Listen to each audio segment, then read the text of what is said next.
O Poder do Agora, de Eckhart Tolle, capítulo 5. O estado de presença. Não é o que você pensa que é. Você continua falando que o estado de presença é a chave. Acho que compreendo a ideia mentalmente, mas não sei se alguma vez vivenciei esse estado. Imagino que seja. É do jeito que eu penso ou é algo completamente diferente? Não é o que você pensa que é.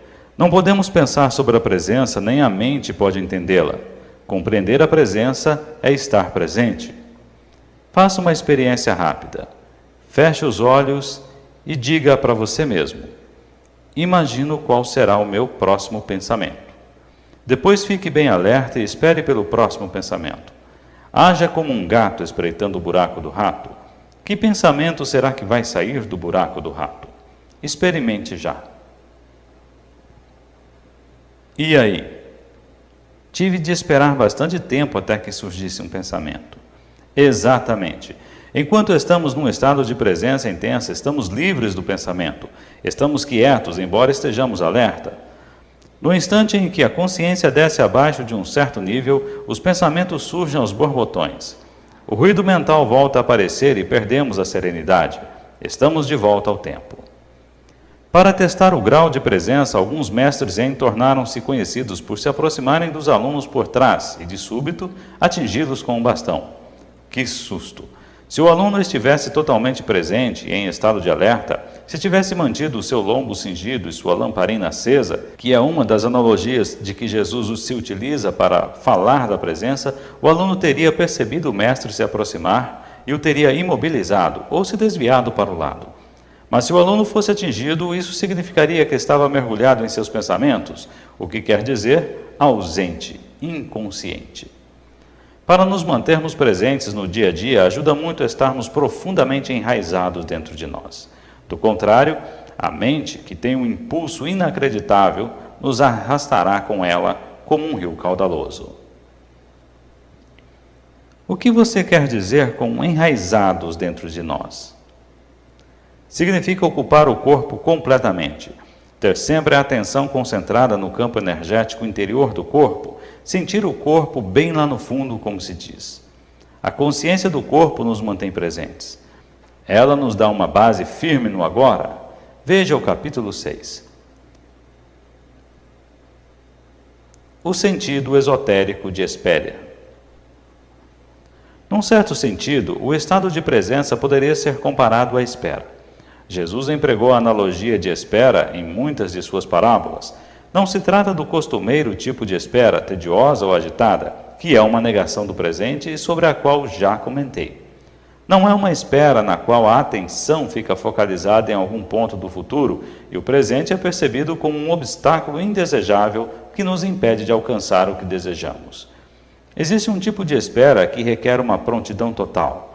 Alguma coisa pode acontecer a qualquer momento e se não estivermos absolutamente acordados e calmos, vamos perdê-la. Esse é o tipo de espera da qual Jesus falou. Nesse estado, toda a nossa atenção está no agora. Não há nenhum espaço para fantasias, pensamentos, lembranças ou antecipações. Não há tensão nem medo, apenas uma presença alerta. Estamos presentes com todo o nosso ser, com cada célula do corpo. Nesse estado, o você, que tem um passado e um futuro, em outras palavras, a personalidade, dificilmente está ali. E mesmo assim, não se perdeu nada do valor. Você ainda é essencialmente você. Na verdade, você é muito mais inteiramente você do que jamais terá sido, ou melhor, somente agora você é verdadeiramente você. Seja como um servo esperando pelo retorno do seu senhor, diz Jesus. O servo desconhece a que horas o senhor vai chegar, então fica acordado, vigilante, aprumado e sereno, para não perder a chegada do patrão. Em outra parábola, Jesus fala das 5 mulheres descuidadas, inconscientes, que não tinham levado azeite suficiente, consciência, para manter as lâmpadas acesas, ficar presentes, e assim perderam a chegada do esposo, o agora, e não participaram das bodas, a iluminação. Essas 5 fazem um contraste com as 5 mulheres prudentes que tinham azeite, ficaram conscientes. Nem mesmo os homens que escreveram esses evangelhos compreenderam o sentido dessas parábolas, e assim os primeiros mal-entendidos e distorções surgiram enquanto eles estavam escrevendo. Com as interpretações equivocadas, perdeu-se completamente o sentido real. Essas parábolas não são sobre o fim do mundo, mas sobre o fim do tempo psicológico. Elas apontam para a transcendência da mente e para a possibilidade de se viver num estado inteiramente novo de consciência.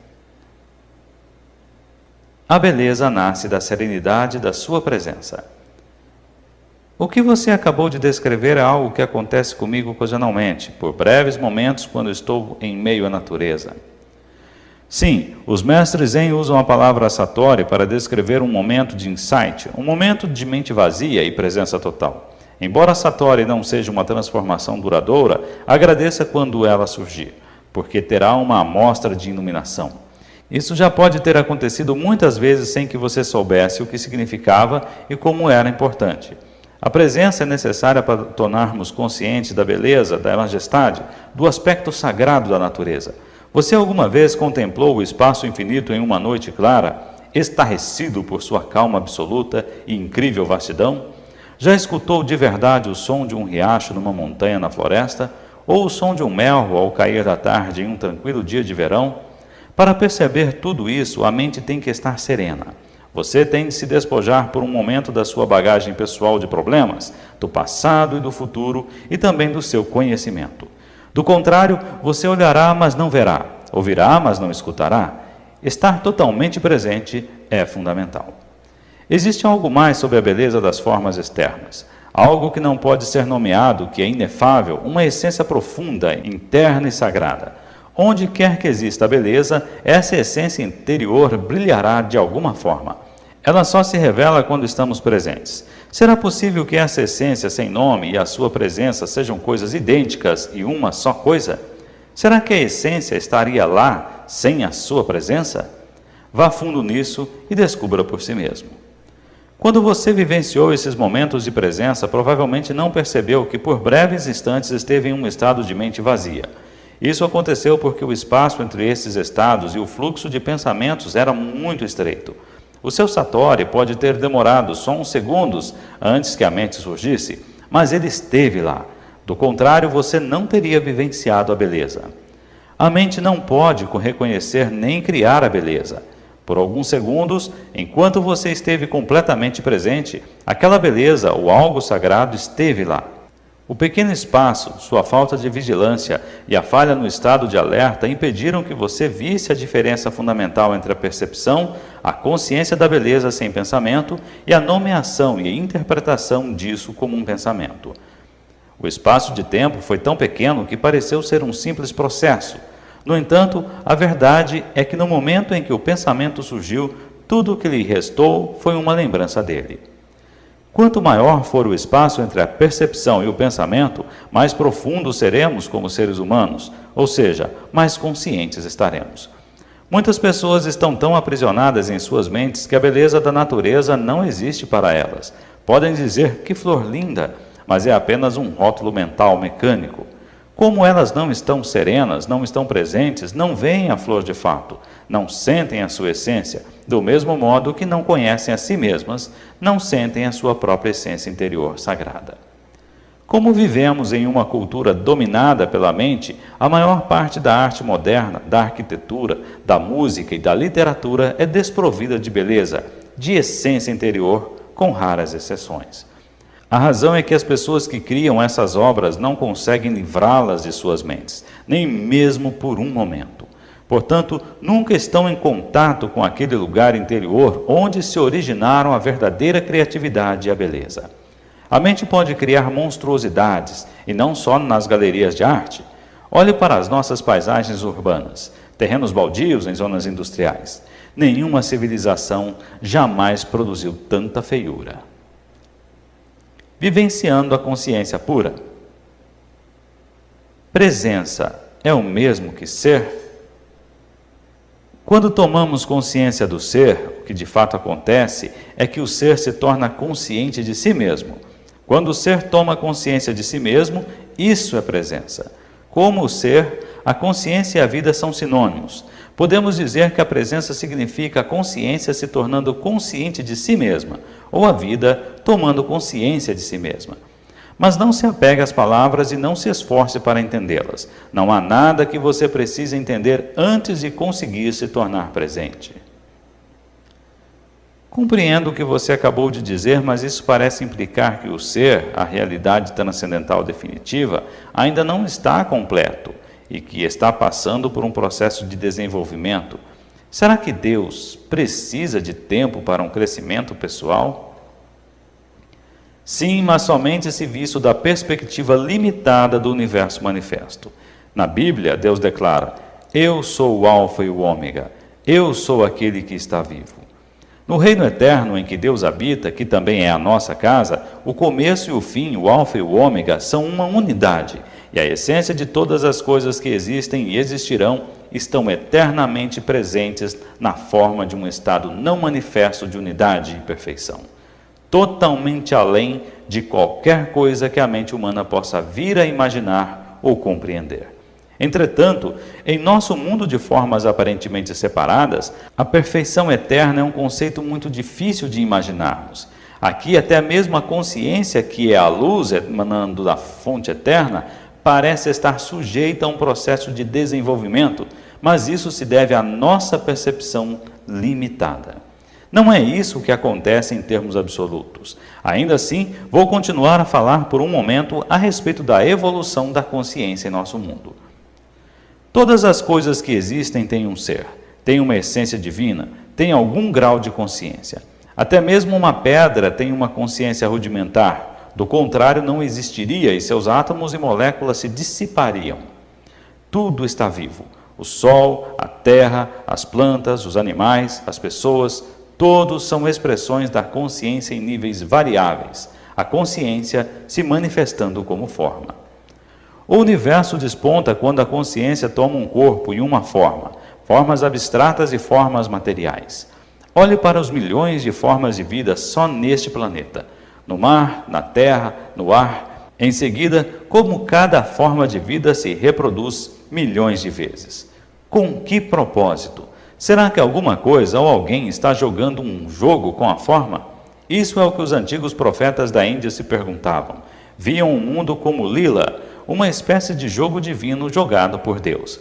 As formas de vida individuais não são, obviamente, muito importantes nesse jogo. No mar, a maioria das formas de vida não sobrevive por mais de alguns minutos depois de ter nascido. A forma humana também vira pó bem rapidamente, e quando ela se vai, é como se nunca tivesse acontecido. Isso é trágico ou cruel?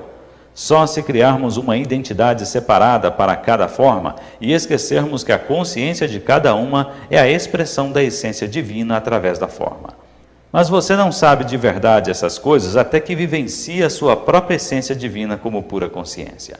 Se um peixe nasce no seu aquário e você lhe dá o nome de John, escreve uma certidão de nascimento, conta-lhe a história da família dele e 2 minutos depois o vê sendo engolido por um outro peixe, isso é trágico.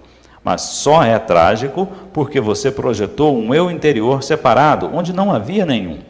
Você se apoderou de uma fração, de um processo dinâmico, uma dança molecular, e fez dela uma entidade separada. A consciência assume formas tão complexas para se disfarçar que acaba se perdendo completamente nelas. Nos dias atuais, a consciência está totalmente identificada com seu disfarce. Só se conhece como forma e assim vive com medo da destruição da sua forma física ou psicológica. Essa é a mente egóica, e é aqui que surge uma grave disfunção. Agora parece que alguma coisa deu errado em algum ponto ao longo da linha da evolução, mas mesmo isso é parte da lila, o jogo divino.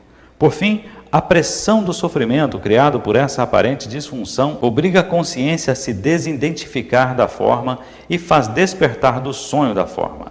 Ela recobra sua autopercepção, mas num nível muito mais profundo do que quando a perdeu.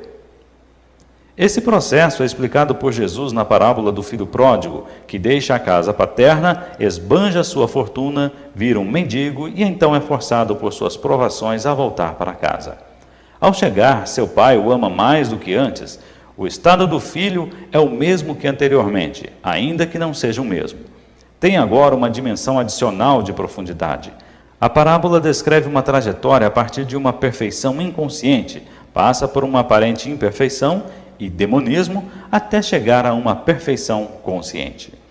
Você consegue perceber agora a profundidade e a grandeza de se tornar presente como observador de sua mente?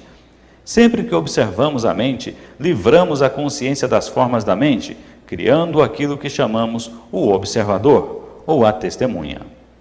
Consequentemente, o observador, que é a pura consciência além da forma, se torna mais forte e as formações mentais se tornam mais fracas.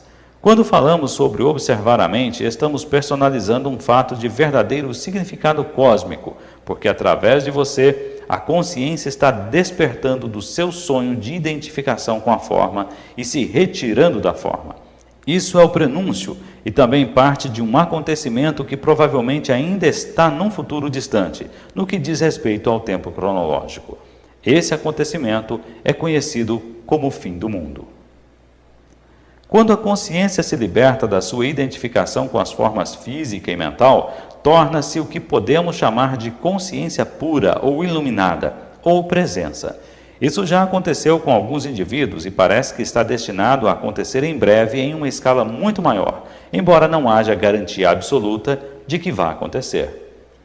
Muitos seres humanos ainda estão identificados com a mente e são governados por ela. Se não se libertarem a tempo, serão destruídos por ela. Vão se ver envolvidos em confusões cada vez maiores, conflitos, violência, doenças, desespero e loucura. A mente se transformou em um navio que naufraga. Se você não pular, vai naufragar com ele. A mente egóica coletiva é a entidade mais perigosamente insana e destruidora que jamais habitou nosso planeta. O que você acha que acontecerá ao planeta se a consciência humana não se modificar? Para a maioria dos seres humanos, a única maneira de descansar a mente é ocasionalmente revertê-la a um nível de consciência abaixo do pensamento. As pessoas fazem isso todas as noites durante o sono, mas até certo ponto isso também acontece através do sexo, da bebida e de outras drogas que suprimem a atividade excessiva da mente. Se não fosse pela bebida, por tranquilizantes e antidepressivos, bem como pelas drogas ilegais, todas consumidas em grandes quantidades, a insanidade das mentes humanas seria até mais óbvia do que já é. Acredito que, impedida de usar drogas, uma grande parte da população se transformaria num perigo para ela mesma e para os outros também. Essas drogas mantêm as pessoas paralisadas dentro da disfunção. Sua ampla utilização apenas retarda a ruptura das velhas estruturas mentais e o aparecimento de uma consciência superior. Enquanto os usuários individuais puderem obter algum alívio da tortura diária a eles infligida por suas próprias mentes, estarão impedidos de gerar uma presença consciente o bastante para se elevarem sobre o pensamento e, assim, encontrar a verdadeira libertação. Retornar a um nível de consciência abaixo da mente, que é o nível pré-pensamento dos nossos ancestrais distantes e também dos animais e das plantas, não é uma opção válida para nós. Não há como retornar. Se a raça humana tiver de sobreviver, terá de passar para o estágio seguinte. A consciência está se desenvolvendo por todo o universo através de bilhões de formas. Portanto, se não conseguirmos isso, não terá a menor importância numa escala cósmica. Nunca se perde um avanço na consciência cósmica, ele simplesmente vai se expressar através de uma outra forma, num outro lugar. Mas o simples fato de eu estar falando aqui e de você estar ouvindo é um sinal claro de que uma nova consciência está ganhando espaço neste planeta. Não há nada de especial nisso. Não estou ensinando nada a você. Você está consciente e está prestando atenção. Há um ditado oriental que diz: o mestre e o ensinamento juntos criam o ensino. Em qualquer caso, as palavras em si não são importantes. Elas não são a verdade, só apontam para ela. Falo num momento de presença e, enquanto falo, você pode querer se juntar a mim nesse estado. Embora cada palavra que eu empregue tenha uma história, e, é claro, venha do passado, assim como todas as línguas, as palavras deste momento são condutoras de uma alta frequência de energia, de uma presença bem diferente do significado que elas transmitem como simples palavras. O silêncio é um condutor até mais potente de presença. Portanto, quando você ouvir estas palavras, quando me ouvir dizê-las, perceba o silêncio entre e sob as palavras. Perceba os espaços. Ouvir o silêncio, onde quer que você esteja, é um caminho fácil e direto para tornar-se presente. Mesmo quando há barulho, há sempre um pouco de silêncio sobre o entre os sons. Ouvir o silêncio cria imediatamente uma serenidade dentro de nós. Só a serenidade dentro de nós percebe o silêncio lá fora. E o que é serenidade, se não a presença, a consciência livre das formas de pensamento? Eis aqui a realização exata do que venho falando.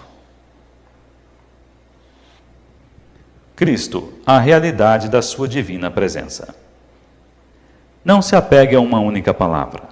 Você pode substituir Cristo por presença, se achar mais significativo. Cristo é a essência de Deus dentro de nós, ou o nosso eu interior, como às vezes é chamado no Oriente. A única diferença entre Cristo e presença é que Cristo remete à nossa existência divina sem se importar se estamos ou não conscientes dela, ao passo que a presença significa a nossa divindade vigilante, ou a essência de Deus. Se admitirmos que não há passado nem futuro em Cristo, poderemos esclarecer muitos mal-entendidos e falsas crenças sobre ele. Dizer que Cristo foi ou será é uma contradição. Jesus foi um homem que viveu há 2000 anos e exerceu a sua divina presença, a sua verdadeira natureza. Suas palavras foram: antes que Abraão existisse, eu sou. Ele não disse: eu já existia antes de Abraão ter nascido. Isso significaria que ele ainda estaria dentro da dimensão do tempo e da identidade da forma. As palavras eu sou, utilizadas em uma frase que começa no tempo passado, indicam uma mudança radical, uma descontinuidade na dimensão temporal. É uma afirmação, ao estilo Zen, de grande profundidade. Jesus tentou transmitir diretamente, e não através de divagações, o significado de presença, de autorrealização. Ele foi além da dimensão da consciência governada pelo tempo e penetrou no domínio da eternidade. Foi assim que a dimensão de eternidade surgiu neste mundo. A eternidade não significa tempo sem fim, mas sim tempo nenhum. Assim, o homem Jesus tornou-se o Cristo, um veículo de pura consciência.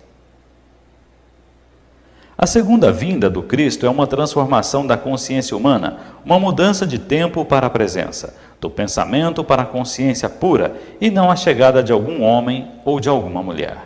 Se Cristo estivesse para chegar amanhã, revestido de alguma forma externa, o que ele ou ela poderia nos dizer além de eu sou a verdade, eu sou a divina presença, eu sou a vida eterna, estou dentro de você, estou aqui, eu sou o agora. Nunca personalize Cristo. Não dê uma forma de identidade a Cristo. Avatares, mães divinas, mestres iluminados, os pouquíssimos que realmente são, não têm nada de especial como pessoas. Como não tem de sustentar o ego, defendê-lo ou alimentá-lo, são mais simples do que as pessoas comuns. Qualquer pessoa com um ego forte os olharia como insignificantes, ou mais provavelmente, nem os veria. Se você for atraído para um professor iluminado, é porque já existe presença bastante em você para reconhecer a presença no outro.